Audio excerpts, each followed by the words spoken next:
Irmãos, Salmo 16, vamos ler juntos apenas o verso 1 e 2 do Salmo 16. Já está ali na tela só o 2, dá para botar o 1 e 2 aí, não? Isso. É o verso 2, mas quem está na... Isso. Vamos lá, o Salmo 1 e 2, todos juntos. Guarda-me, ó Deus, porque em ti me refugio. Digo ao Senhor, tu és o meu Senhor, outro bem não possuo, senão a ti somente. Vamos orar e manter a Bíblia aberta no Salmo 16. Pai Santo, nós agradecemos o teu nome, porque estamos em tua casa. Agradecemos, ó Deus, a disposição que nos deste para virmos à tua casa, por essas crianças que estão em tua casa, ó Deus, pelos adultos responsáveis que as trouxeram para a tua casa, para que elas continuem também aprendendo o temor do Senhor, que é o princípio da sabedoria. E pedimos, ó Deus, como já cantamos, que a tua graça preencha nosso coração, que o teu amor permaneça em nossa mente, em nosso coração, e que, ó Deus, a nossa vida esteja no altar do Senhor nesta noite, abençoando, ó Deus, cada um que está em tua casa. O Senhor conhece a necessidade, conhece, ó Deus, o que aflige, mas que o teu Santo Espírito esteja, ó Deus, presente, ajudando a superar cada situação. Fica conosco, fala o nosso coração, em nome de Jesus. Amém. A igreja pode sentar, as crianças vão para a sala e deixa a sua Bíblia aberta aí no livro dos Salmos, no capítulo 16. Ele diz: guarda-me, ó Deus, porque em ti me refugio. Digo ao Senhor, tu és o meu Senhor, outro bem não possuo, senão a ti somente. Vamos pensar sobre qual é o teu maior bem. É verdade, há uma expectativa, há um desejo ardente que muda com o tempo. Primeiro, as pessoas tentam comprar uma casa ou apartamento, ou seja, um lugar de habitar. Outros pensam em comprar um carro, depois do carro quer uma lancha, depois da lancha quer alguma outra coisa maior. E aí vai se desejando sempre comprar um bem maior ou melhor do que o que você já tinha adquirido. Isso é algo que toma conta do ser humano, e aí você vai sempre à procura de algo maior, mais interessante, mais importante, às vezes para impactar até mesmo os outros. E aí a gente pode citar alguns casos de bilionários ou bilionários que morreram muito cedo, e aí os outros ficaram com aquilo que eles lutaram de uma forma exacerbada para conseguir, né? Deixou milhões ou milhares ou bilhões que ficou para que outros administram. Ou seja, Cristo, quando fala no Sermão do Monte, ele diz: vocês não devem estar tão ansiosos quanto ao que devem comer, beber ou vestir, porque Deus, ele alimenta e sustenta até mesmo os pardais. E ele diz: por mais ansioso que você esteja, você não consegue aumentar alguns centímetros na sua vida. E aí ele disse: olha, tenhamos o que comer, diz o apóstolo Paulo, a comer ou beber, então estejamos contentes. E ele diz: eu tudo posso naquele que me fortalece. É comum vermos algumas brigas, algumas discórdias por herança, que termina geralmente de forma trágica, né? As pessoas se matam por alguma herança, porque quer administrar aquilo de alguma forma. E a Bíblia, ela vai mostrar que se os teus bens prosperarem, então não coloque nela o teu coração. Há um outro autor que diz que os nossos bens, eles só se tornam em bênção quando eles não são colocados em primeiro lugar em nossa escala de valores. Então Davi, que se coloca diante de Deus, ele faz uma declaração importante. Ele diz: olha, Senhor, eu digo ao Senhor, tu és o meu Senhor, e outro bem eu não possuo senão a ti somente. Primeiro, porque este é um bem perpétuo. Os outros bens são temporários, pelo menos para um de nós, ou para nós, porque você tem alguns bens, ou nós temos bens, que nós chamamos de nossos. Na verdade, nós estamos administrando por algum tempo, porque os que ficarem, é que vão dar continuidade. Então nós somos temporários, e alguns bens comparados a nós somos temporários e os bens são eternos. Porque nós vamos ali alguns anos, no caso do pastor uns 130 anos, depois ele parte para a eternidade, e o que ficar, outros vão tomar conta, e é assim. Então o salmista chama a nossa atenção para que o bem maior que você pode ter é o próprio Deus. E a Bíblia mostra que Deus não aceita outro lugar. Ele vai dizer: o Senhor teu Deus deve estar no teu coração, o Senhor teu Deus é o teu único Deus. E aí diz: não terás outros deuses diante dele. E aí ele começa escrevendo os 10 mandamentos. Romanos 8, verso 17. Cristo fala a história da salvação, a ação do Espírito, a nossa filiação de Deus. E aí no verso 17 ele diz assim: olha, nós somos herdeiros de Deus e co-herdeiros com Cristo. É como se Deus estivesse dizendo: olha, tudo que você pode herdar no céu, eu vou te colocar como herdeiro em Cristo, ou co-herdeiro, porque ele nunca vai perder a herança dele. Se colocasse só em nossas mãos, poderíamos perder. Mas aí ele pega o pecador e coloca como co-herdeiro de Deus com Cristo. Significa que tudo que você tem em Deus, você jamais perderá. Por isso, no final de Romanos 8, também ele diz: olha, o que poderá nos separar do amor de Deus? Será a tribulação, a angústia, a abundância, escassez, profundidade, altura? Ele disse: não, nada poderá nos separar do amor de Deus que está em Cristo Jesus, nosso Senhor. Por isso ele vai e nos coloca como co-herdeiro de Deus em Cristo. Olha que coisa extraordinária. Tudo que você vai herdar do céu está junto com Cristo, daí não tem como perder. E voltando os olhos ao Salmo, o salmista Davi, ele coloca algo que eu gostaria de conversar com os irmãos. Primeiro ele diz que não tem nenhuma outra herança. Depois ele diz que Deus é quem guarda. Aí nós lembramos o Salmo 23, que ele diz que o Senhor é o seu pastor e nada lhe faltará. Ele disse: mesmo que se ande pelo vale da sombra e da morte, ele disse: não tem medo nenhum, porque o Senhor está comigo. É importante saber que Deus está junto com você em toda e qualquer situação. E ele disse: Deus então é o meu refúgio. No Salmo 46 ele tem outra declaração interessante, quando ele vai dizer que Deus, o Senhor dos exércitos, está com ele. Ele diz: se mesmo que haja guerra ou que haja qualquer outra coisa, ele diz: Deus é quem despedaça os carros, é quem destrói as flechas, é quem combate por nós. O Senhor dos exércitos está conosco, o Deus de Jacó. Ele disse: é o nosso refúgio.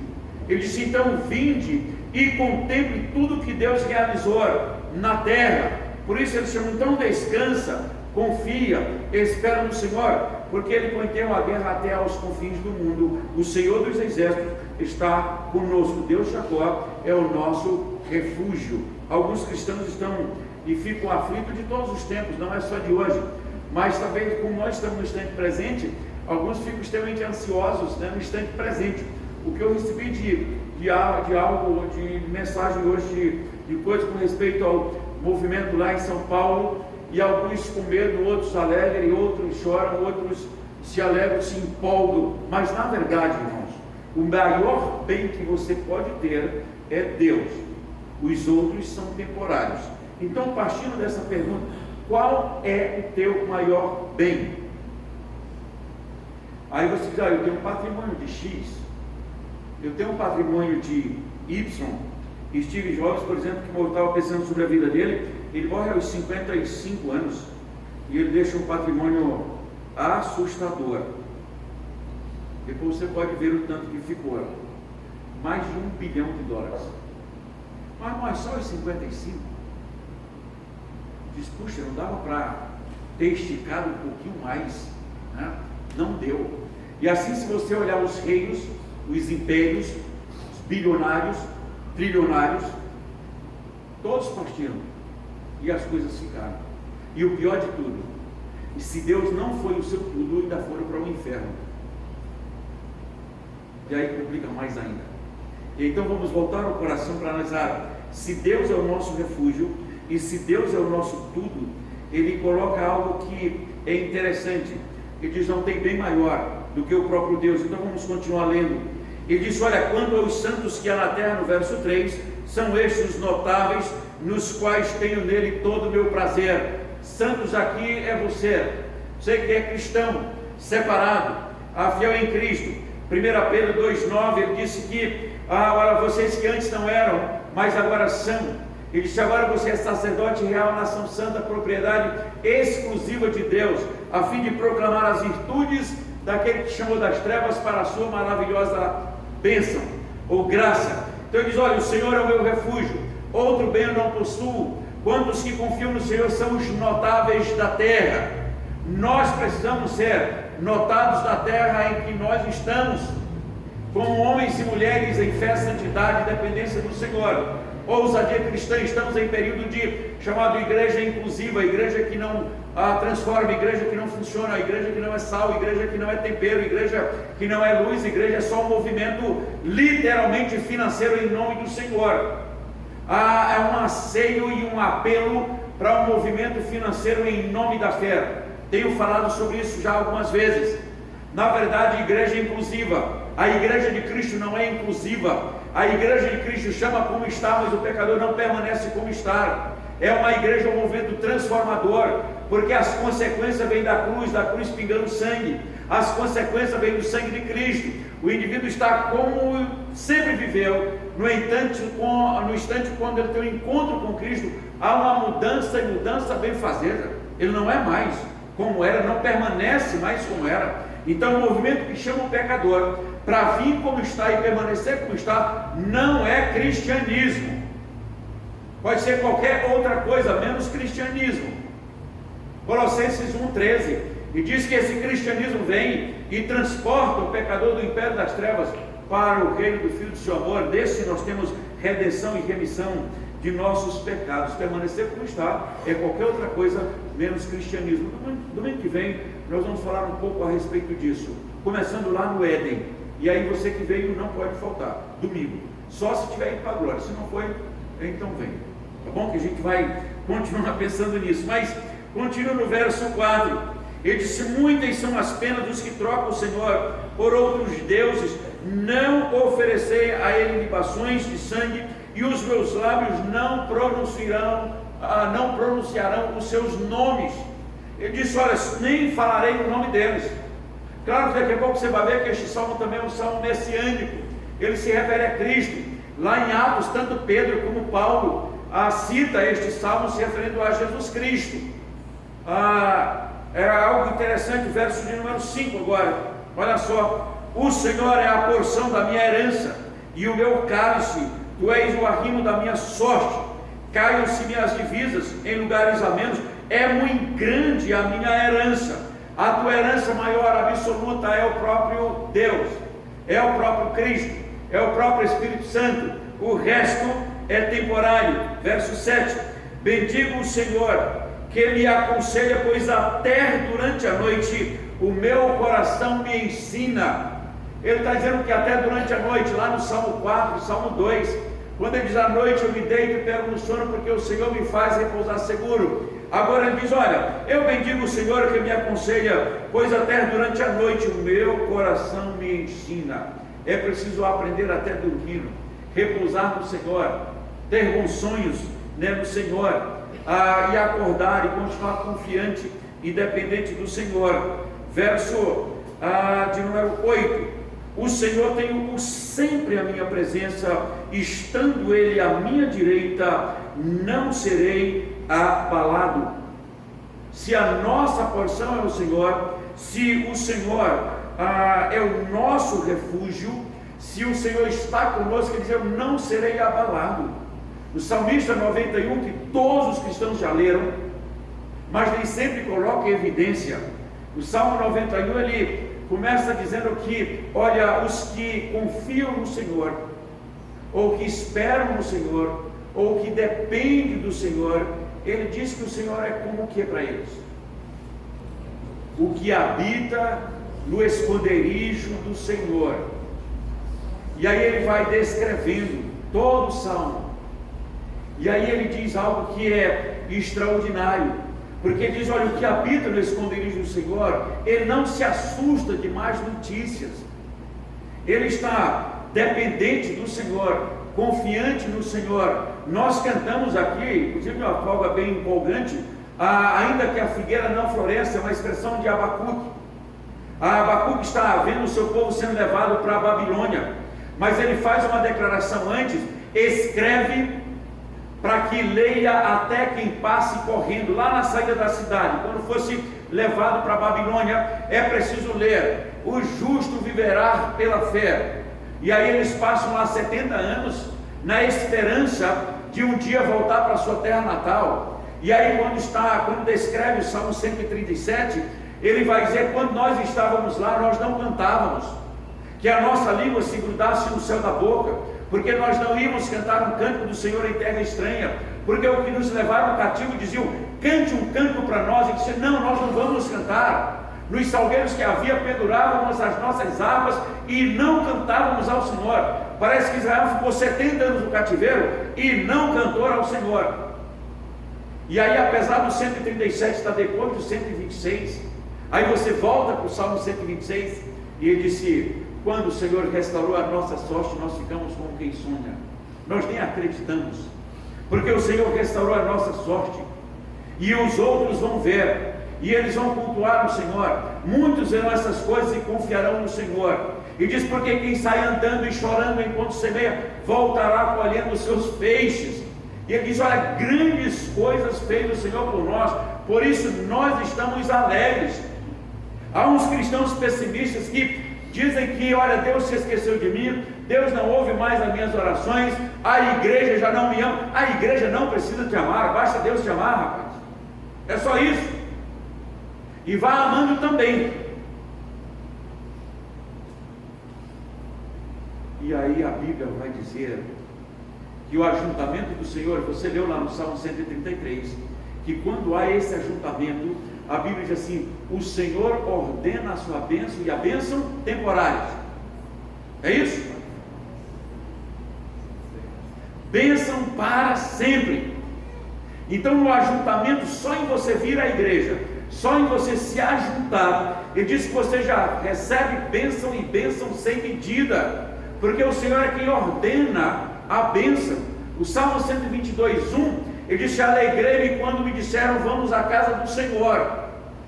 O Salmo 42:4, eu me lembro de como passava com a multidão de gente em direção à casa do Senhor, entre gritos de alegria e louvor, multidão em festa.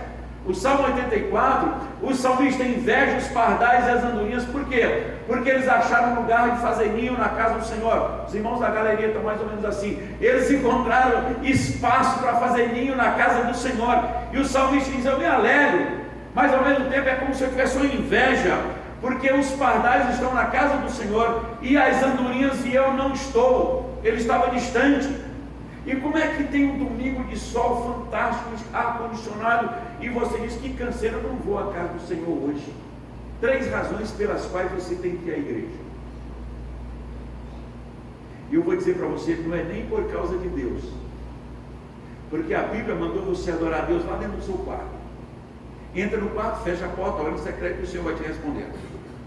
Mas por que eu devo ir à casa do Senhor? Ele diz assim: olha, primeiro, porque assim como os pardais encontraram lugar, ele disse: eu encontrei teus altares, Senhor, Rei meu e Deus meu. A igreja também é para os nossos filhos ou netos ou crianças que estão em nossa volta. A terceira razão é porque só a tua presença, ele disse, já é abençoadora. Um beijo, um abraço, um aperto de mão que você dá para alguém na igreja já é um momento abençoador. E a terceira causa, junto às duas primeiras, é porque é bom para você, é porque é bom para os seus filhos, para os seus netos, para as pessoas ou crianças que estão abaixo de você, mas também porque é uma ordem de Deus que o povo se reúna para adorar o Senhor coletivamente em espírito e em verdade. João 4 diz que você foi encontrado por Deus, por isso você veio adorar. João 4, verso 22 e 23, ele diz assim: olha, são estes que o Pai procura para seus adoradores, que o adorem em espírito e em verdade. Então a igreja é um momento que o povo se reúne, primeiro para abençoar e ser abençoado, para aprender cada vez mais do Senhor, mas o próprio encontro já é um momento de edificação, para a glória do Senhor. E aí às vezes nós não viemos, ou não fomos, ou não vamos ao local de adoração coletiva, porque eu estou à procura ou tentando fazer meus bens renderem de alguma forma. E ele disse: olha, o teu bem maior é Deus. Tire um dia na semana para você adorar o Senhor coletivamente, e principalmente os dias em que nós estamos vivendo, que a Bíblia chama de dias maus. Hoje de manhã, quem não veio, principalmente os homens, perdeu uma lição extraordinária baseada no Salmo 1. Você precisa vir domingo, né, para ouvir mais a leitura, que nós estamos dando todo o livro dos Salmos. Hoje foi o Salmo 1, então é preciso que se adore o Senhor em espírito e em verdade. Ele diz: olha, o Senhor me aconselha, não serei muito abalado, até o meu corpo repousa seguro, porque só Deus é o nosso refúgio. Em Deus está a fonte da vida, em Deus está a alegria, em Deus está a alegria perpétua. Olha, continue lendo aí para você ver uma coisa, a partir do verso 9. Alegra-se, pois o meu coração, e o meu espírito exulta, porque até o meu corpo repousará seguro, pois não deixarás a minha alma na morte. Agora passa a falar da ressurreição de Cristo. Pois não deixarás a minha alma na morte, nem permitirá que o teu santo veja a corrupção. Tu me farás ver os caminhos da vida, na tua presença a plenitude de alegria, na tua destra delícia perpétua.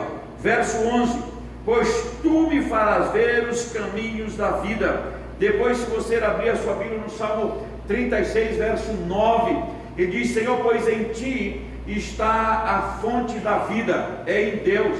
Então não é nenhuma outra coisa. Às vezes nós estamos preocupados com o governo, com a autoridade X ou Y, para onde nós vamos? A igreja foi instituída por Deus. Declaração de Deus que as portas do inferno não prevalecerão contra a igreja. Então, se você é igreja, então você tem um seguro absoluto. Não tem erro. Nem morte, nem vida, nem anjo, nem principado, nem coisa do presente, nem do porvir poderá te separar do amor de Deus que está em Cristo Jesus. Então a igreja é muito mais do que um movimento em nome do Senhor. Houve um tempo, e aqui no Brasil você experimentou isso, tudo era batalha espiritual, tudo era na atmosfera espiritual. Depois começaram com a história de quebra e de maldição hereditária. Depois, ultimamente, começaram com a teologia da prosperidade. E agora voltou e está em alta de novo. Se você quiser estar bem na vida financeira, faça isso, aquela corrente, aquela promessa, aquela declaração, aquela posse, faça isso ou faça aquilo, que vai tudo certo. O reino de Deus, ele diz, não é comida, não é bebida. O reino de Deus é justiça e paz. E o bem maior do pecador é o próprio Deus. Devemos trabalhar, devemos almejar, devemos alcançar alguma coisa. No entanto, é o período que Deus nos dá para trabalharmos, exercermos a nossa profissão, a nossa missão na terra, mas isso não prevalece, não permanece em primeiro lugar na nossa escala de valores. O Salmo de número 16, depois você pode ler em casa, como que ele coloca, partindo do princípio que Deus é o seu refúgio, que o bem maior é Ele, que Deus lhe aconselha, que o Senhor estando com ele não será de maneira alguma perturbado, ou não entra em desespero. A sua maior herança é o Senhor. E disse, até durante a noite o meu coração me aconselha. E aí quando você liga isso com o Salmo 42, 40, o Salmo 46, o próprio Salmo 23, quando ele faz a declaração que o Senhor supre toda a necessidade, está com ele no vale da sombra e da morte, e disse, olha, dirige, porque ele conduz em direção às fontes das águas. Ele diz, e refrigerar a alma. E aí, por fim, o último verso do Salmo 23, esse você sabe de cor: e habitarei na casa do Senhor para todos sempre. Este é o objetivo da fé cristã. No aqui e no agora é preservado, sustentado e alimentado pela fé, e no final ainda habitará com o Senhor para todos sempre. Que Deus nos abençoe e nos sustente. Amém. Vamos ficar em pé e vamos orar ao Senhor. Pai Santo, nós queremos dar graças ao Senhor porque o próprio Senhor é o nosso maior bem. Nós queremos dar graças porque temos a salvação no Senhor Jesus Cristo, porque temos a paz e a comunhão do Teu Santo Espírito, porque temos a segurança da Tua Palavra que é eterna, que é absoluta. Por isso, Deus, continue nos sustentando nesta semana, nos abençoando com toda sorte de bênção nas regiões celestiais em Cristo, e que, ó Deus, seja uma semana em que a Tua graça e a Tua misericórdia se manifeste através de nós para aqueles que não Te conhecem, e assim, ó Deus, curando e restaurando os nossos amados enfermos, e que a Tua bênção eterna e soberana, a presença de Jesus, nosso Senhor e Salvador, a paz, a comunhão e a consolação do Deus Pai, Filho e Espírito Santo seja conosco hoje e sempre. Amém.